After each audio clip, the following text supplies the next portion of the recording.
Hi guys, UPSC CSAT 2025ல கேட்ட ஒரு ஈஸியான கொஸ்டின். ஓகேவா? என்ன அப்படின்னா, if n is a natural number. இப்போ நேச்சுரல் நம்பர் என்னன்னு தெரிஞ்சுக்கணும். Natural number, whole number, integer என்னன்னு தனியாக படிச்சு வச்சுக்கோங்க. Then what is the number of distinct remainders of 1 power n? கவனிங்க, 1 power n plus 2 power n divided by 4. ஓகேவா?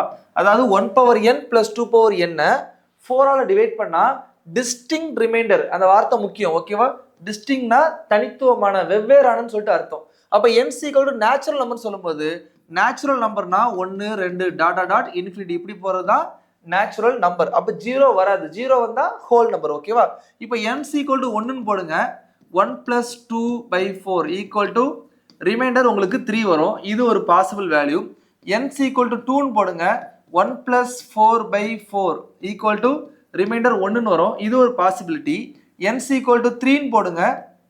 1 plus 8 by 4 எப்படினாலும் இந்த சைடு, அதாவது 2 power n வருது இல்லையா, அது 2 power 2க்கு மேல பவர்ல என்ன வந்தாலுமே டிவைட் ஆயிரும்.